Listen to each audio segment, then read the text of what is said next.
Assalamualaikum warahmatullahi wabarakatuh. Nama saya Ahmad Zainal Fahmi dengan nomor NIM 430402000103. Baiklah, saya akan menyebutkan inti-inti dari materi yang pertemuan kedua, yaitunya akhlak. Akhlak adalah menurut logat adalah budi pekerti atau kebiasaan atau tabiat atau perilaku. Akhlak menurut istilah adalah jiwa yang melakukan sesuatu tanpa ada yang dorongan dari luar, tapi dilakukan secara tidak sengaja. Contohnya orang yang terkejut. Menurut Imam Miskawai, akhlak adalah keadaan jiwa yang mempengaruhi kita ke keadaan tanpa berpikir dan tanpa melihat. Dan menurut Imam Ghazali, sesuatu keadaan jiwa yang tertancap di dalamnya dan tumbuh beberapa perilaku tanpa campuran dari luar atau dari siapapun.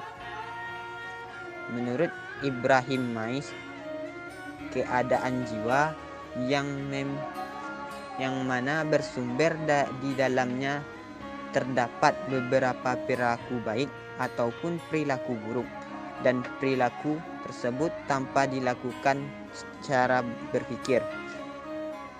Dorongan batin ada 3, yaitunya tabiat, akal pikiran, dan hati nurani. Ini selaras dengan sabda Nabi yang aku diturunkan untuk memperbaiki akhlak manusia. Selanjutnya yaitunya pembahasan tasawuf. Tasawuf diambilkan dari kata sufi yang berartikan safa, yang suci. Seseorang sufi adalah orang yang menjaga diri dari maksiat hati maupun maksiat anggota untuk mendekatkan diri kepada Allah. Ada beberapa cara untuk pendekatkan menjadi orang sufi. Yang pertama adalah tasawuf filsafat, yang kedua tasawuf amali, yang ketiga adalah tasawuf akhlak. Dengan penjabaran yang saya jelaskan tadi, dapat disimpulkan bahwa tasawuf adalah suatu cara yang mendekatkan diri kita kepada Allah dan fana terhadap dunia dengan cara membebaskan diri dari ketergantungan berlebih terhadap dunia. Akhlak adalah suatu sifat yang tertanam dalam jiwa yang daripadanya timbul perbuatan dengan mudah dan tanpa memerlukan pemikiran serta pertimbangan. Akhlak terdiri dari 3 unsur, yaitunya unsur kognitif dan afektif dan psikomotorik. Ciri perbuatan akhlak yaitunya tertanam kuat dalam jiwa seseorang sehingga telah menjadi kepribadiannya, dilakukan dengan tanpa beban, timbul dari dalam diri dan tanpa paksaan dari orang lain, dilakukan dengan sungguh-sungguh, serta dilakukan dengan ikhlas. Akhlak terbagi 2, yaitunya kepada Allah dan lingkungan yang sekitar. Yang kepada Allah yaitunya sikap yang harus ditaati manusia sebagai makhluk.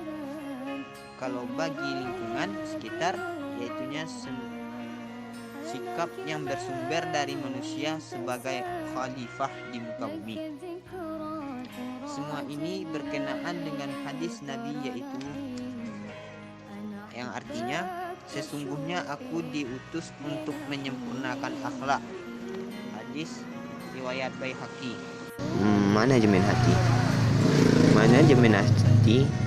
tersusun dari dua kata, manajemen yang artinya pengelolaan sesuatu potensi yang apabila dikelola dengan cermat maka berkembang dengan tepat.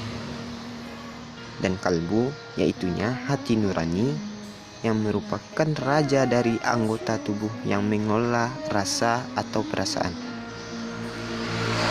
Inovasi manajemen kalbu dalam pendidikan akhlak, salah satunya pembersihan hati dari kotoran dan kerusakan oleh perbuatan yang menjadi an-nafs al-lawah, yaitunya jiwa yang mencela, dan akhirnya menjadi an-nafs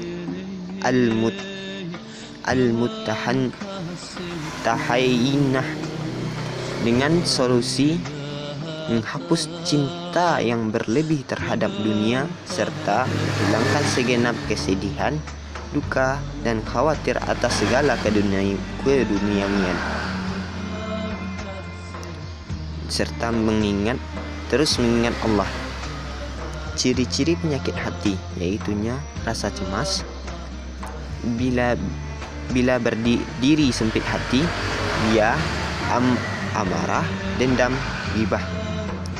Cara menjaganya yaitunya berzikir, salawat, latihan menguasai nafsu, jangan lalai takut kepada Allah, dan berkumpul bersama orang-orang yang saleh. Pengertian taubat. Taubat berasal dari kata tawaba yang bermakna kembali. Taubat merupakan suatu hal yang baik dan wajib dilakukan oleh setiap insan, baik berdosa maupun tidak. Syarat-syarat taubat. Yang pertama adalah ikhlas karena Allah semata. Yang kedua, tidak akan melakukan segala sesuatu yang berbau dosa. Yang ketiga, menyesali perbuatan dosa. Yang keempat, berjanji kepada diri dan Allah. Yang kelima, melaksanakan taubat sebelum maut datang. Yang keenam, meminta keridaan atau mengembalikan hak-hak makhluk jika berdosa tersebut berkaitan dengan orang lain. Rukun-rukun taubat. Rukun-rukun taubat menurut Abu Zakaria Muhyiddin Yahya An-Nawawi, yaitunya pertama, berhenti dari maksiat. Yang kedua, menyesali atas segala dosa-dosa yang diperbuat. Yang ketiga, berjanji tidak akan mengulangi lagi. Yang keempat, meminta rela dan maaf kepada orang yang sengaja ataupun tanpa sengaja kita berbuat dosa kepadanya. Fungsi taubat. Fungsi taubat adalah untuk mengembalikan diri ke jalan yang benar dan terlepas dari dosa-dosa yang telah dilakukan. Menjauhkan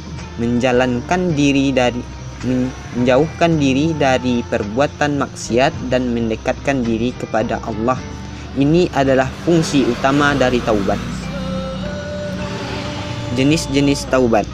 Yang pertama, wajib. Wajib taubat adalah taubat dari meninggalkan perintah atau melakukan larangan Allah. Taubat ini keharusan melakukannya bagi semua mu'allaf karena adanya perintah Allah untuk bertaubat. Yang kedua, dianjurkan atau sunnah. Taubat sunnah adalah taubat dari dosa-dosa kecil atau melakukan perbuatan yang makruh. Manfaat taubat, yaitunya terhapusnya dosa-dosa dan perbuatan keji yang pernah dilakukan.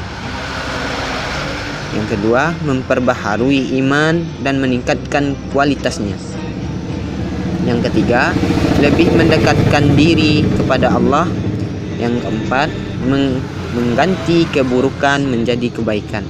Yang kelima, mengalahkan nafsu dalam diri untuk tidak berbuat maksiat. Yang keenam, menguatkan tekad untuk menaati perintah-perintah Allah. Yang ketujuh, meningkatkan kecintaan kepada Allah Subhanahu wa taala. Sekian dari saya, terkurang dan terlebih saya mohon maaf.